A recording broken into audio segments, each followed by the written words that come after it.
Welcome back, Root Cause Warriors. Welcome back to another episode. I want to thank you for taking time up out of your busy schedule to listen to this or to watch this on YouTube. That's right. If you're listening to this on the podcast, we also have the video format of this on YouTube. Can I ask that you leave me a review, please? Can I ask that you share and subscribe? Because when you do that, you are helping us create invisibility so other people can have access to this information. I tell my patients all of the time, people that I attract are loving and caring people. You don't want to hold this information to yourself.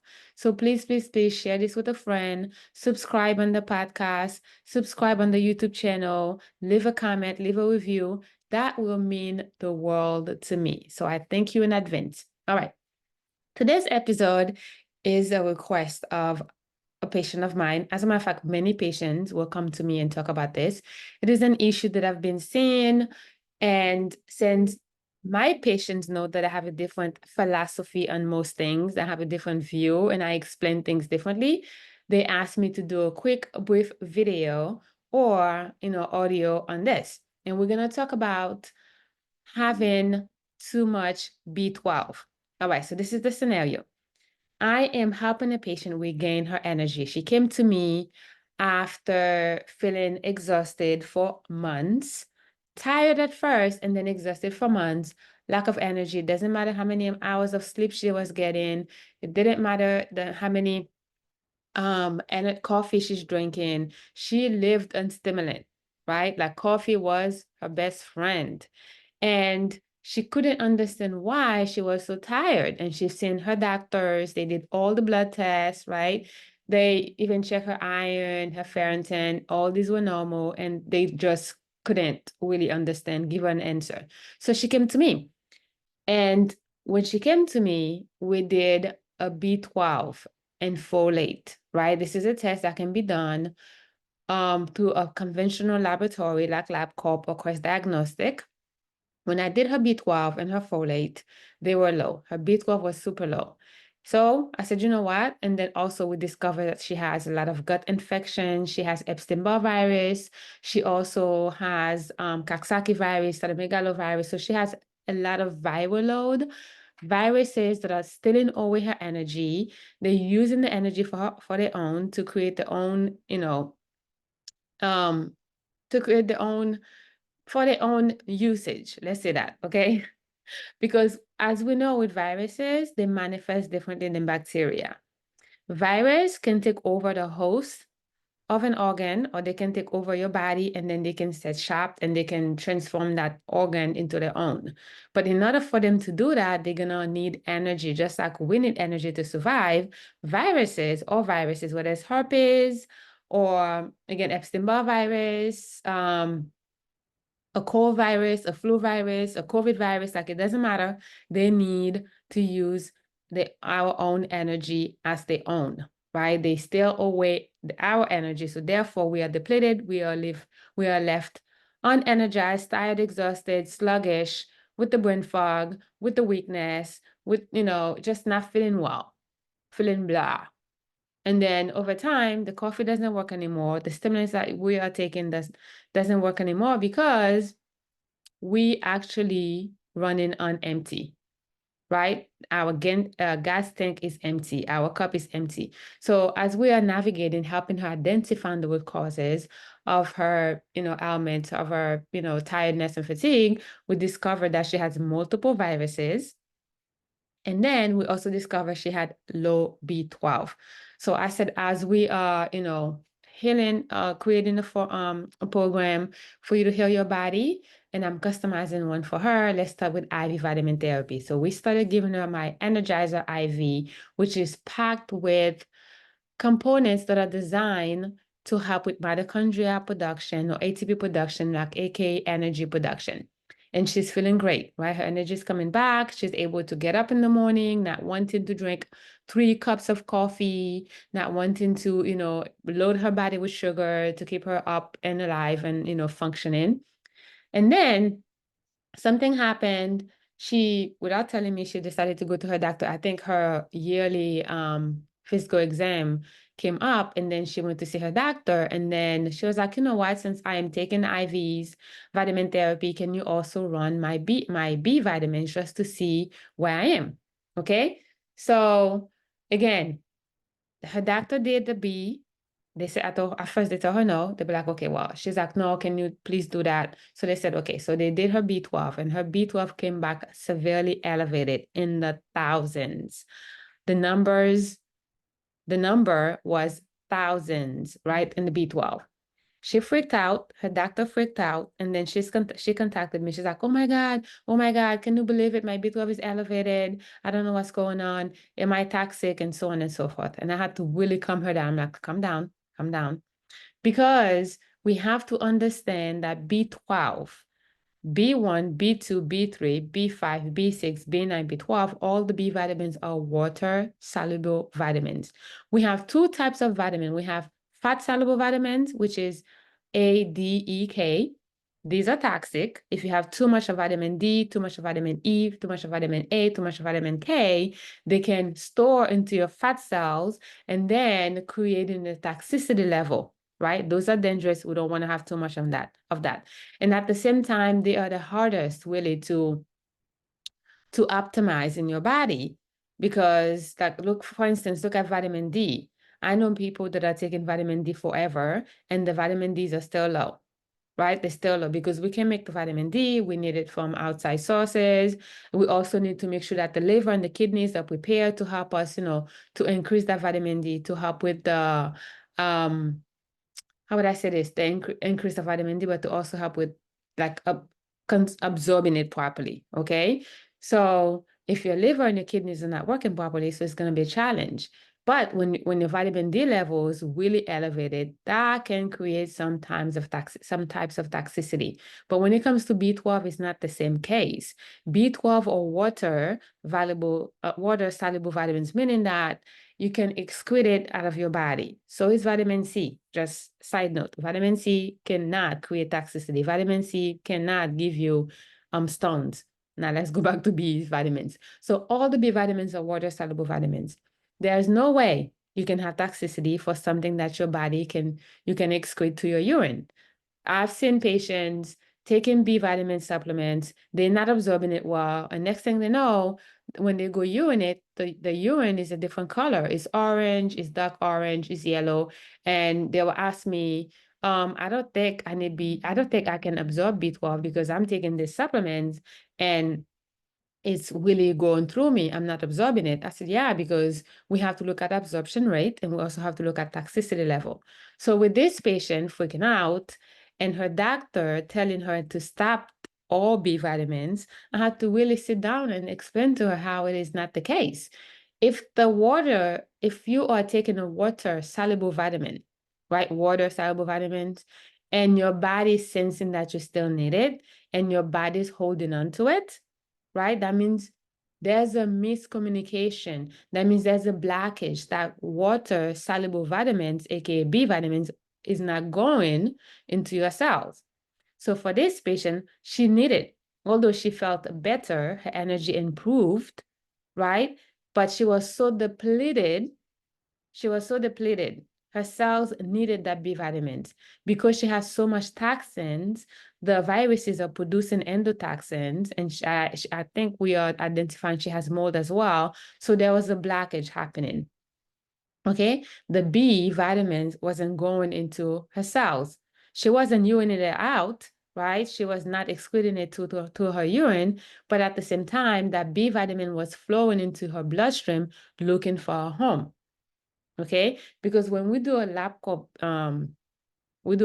test, blood test, or course diagnostic blood test, those tests, right, they are extracellular. We are checking the liquid of the cells, not the cells. We are checking the plasma, the serum of the blood. So whatever that is flowing in the liquid of the blood, the plasma of the blood, the serum of the blood, that means it's not going inside of the cells. So I told them, like, once we decrease your toxicity level, we remove the blockage.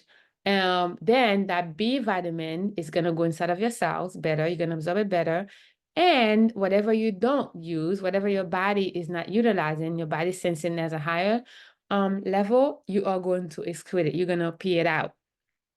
But the fact that the blood test is telling us that you have a higher level of B12 when we know it is not a B vitamin that your body should hold on to if you don't need it, that means you need it. We need to find a way to make sure that B vitamin is penetrating, is going inside of your cells. Okay? So if you are going to see your doctor and your doctor is doing one of these tests, I'm holding on to LabCorp script that I'm about to prescribe for a patient. And we are checking your B12 and folate, and the B12 is coming back elevated, and you're not feeling your best, right? You're still tired, you're still sluggish. So, and you know for sure that the B vitamins that you're taking is readily available to absorb B vitamins, because we have 4 types of B vitamins, B12 vitamins. We have cyanocobalamin, adenosocobalamin, methocobalamin, and hydroxycobalamin. Hydroxycobalamin is the longer, slow release B vitamins, which I use a combination of both. Here in my practice, I use hydroxycobalamin and methocobalamin. Methocobalamin is the one that doesn't last in your body. Okay, like it's 24 hours. It has to go into your cells, and it's 24 hours. That's why when you take a supplement, the supplement company or the instructions on the bottle is asking you to take it every day, because they know the B vitamin that's in that supplement should not stay longer in your body. All right. Adenosocobalamin is also short acting as well. And then cyanocobalamin is the worst B12 vitamins in the planet. You shouldn't be taking any. Cyanocobalamin can turn into toxicity. Cyanocobalamin can add to your toxicity load. So we don't want to take that. So I use hydroxycobalamin and also methocobalamin. Methocobalamin for you to feel, energized right away, right within weeks. And then hydroxycobalamin is for that B vitamin to slowly release into your cells. All right. So when I spoke to this patient, I'm like, listen, I know conventional doctors can freak out when something is elevated. And I do understand there's a reason why things are elevated. We should not take that for granted, right? We should always identify the root causes of it. We should always find out what is happening. But the fact that it's elevated, specifically B vitamins, you need it. We need to find a way to decrease the toxicity level, because sometimes the receptor sites are clogged with toxins, right? The receptor sites of the cells are clogged with toxins, and then the bees are just floating around looking for a home. And I'm here to tell you, B vitamins are not toxic. They are water soluble vitamins. So what we did with this patient, we did a detox, right? We're currently implementing a detox so we can decrease her toxicity load. I also asked her to increase her fluid intake, right? Because dehydration can make your blood viscous, right? So therefore, you have more toxins. You're not flushing out those toxins. They are staying longer in your body, not not allowing the vitamins and the minerals and the micros and the macros to go into your cells. And then after that, we're going to retest her B12 and folate, and then she's going to be fine. So I wanted to do this quick, brief episode, right? Telling you if you test in your B12, which you should, and your B9, which is folate or folic acid, and these levels are elevated, that means you need them. That means you really need to look at the cellular functions, right? At the cellular level to see what is preventing them from going into your cells. And you really need to talk to your doctor about ways to improve and open up the receptor sites so that these B vitamins can enter. And look at your absorption issue as well too. Because with this patient that I'm talking about, although IV vitamin therapy doesn't go to your gut because it is intravenous, but she has a lot of malabsorptions, right? We changed her diet so that B12 that she's not absorbing can also come from her diet as well, because she's not absorbing, right? The bees are not going into her cells. So again, B12 or bees, B12, B1, B2, B3, B5, B6, B9, B12 are not toxic. they are water soluble B vitamins. They should be able to go inside of your cells, and you shouldn't be able you should not have any issues with that. All right. So, and if they are elevated, you should really look to identify the root causes. At the end of the day, there's always a reason why, right? Sometimes the reason can be a good reason. Hey, you need B12. I know it's a good discovery. And the reasons could be a way, right, for you to start looking deeper and to identify what it is that you need to fix, all right, or eliminate. Okay, so if you are looking to identify the root causes of your health issues or of your symptoms, okay, please schedule a consultation. That is the list that you can do. Identify the root causes. Because everything that you're experiencing right now, the way you're feeling right now, whether it's the headache that you're having, the hair loss that you're experiencing, your Hashimoto thyroiditis, your autoimmune conditions, your skin is not glowing like you would like it to be, your energy is not there, and you have like whatever, your stomach is not, it's giving you issues, your digestive issues, you need to identify the root causes. And I would love to be the one to show you on paper what is happening at the cellular level and why whatever you're doing now is not working for you. So, and that is step one to healing your body. Identify the root causes. And which is a step that is missed by 95% of the population. Most people are not looking for the root causes. So how are we supposed to heal our bodies if we don't know what the causes are? When you know the causes, that's when you can eliminate and you can improve and you can do all of the things. So in our clinic here, Wellness Corner NJ, and me being a root cause doctor, that's what I do. I help my patients identify the root causes and I help them create a plan to eliminate them. But first, we need to know what's wrong with you. So please schedule an appointment, a consultation. At least that's the first step. Get that out of the way. Help me help you understand what is happening so that you can start healing your body, you can start feeling amazing again. You can have this vibrant life that you so desire and not be at the mercy of a pill, not be at the mercy of, emotional eating, not be at the mercy of, overweight, like all the things that you're not desiring right now, you're not loving right now can be fixed. So schedule a consultation. You see the link down in the section below, and I would love, love, love to help you. Until then, I'll see you in the next episode. Please, again, share, subscribe, and comment. Please subscribe and share so that you can continue getting this wonderful information to educate you, because education, knowledge about your health is the only thing that people cannot take away from you, is the only thing that you're going to take to the grave. The more informed you are, the better you'll be able to assist your doctor, right? The help that you can get. You can be an active partner into your healing journey. Do not transfer all your power and your health to your doctor. Be an active partner. Speak up. Speak up, but you can't speak up if you don't know what's going on. So you need to educate yourself. Okay? So I'll see you in the next episode. Thank you so much. And hopefully you schedule consultation so we can talk and so I can help you identify your root causes. Until then, have a great day. Bye.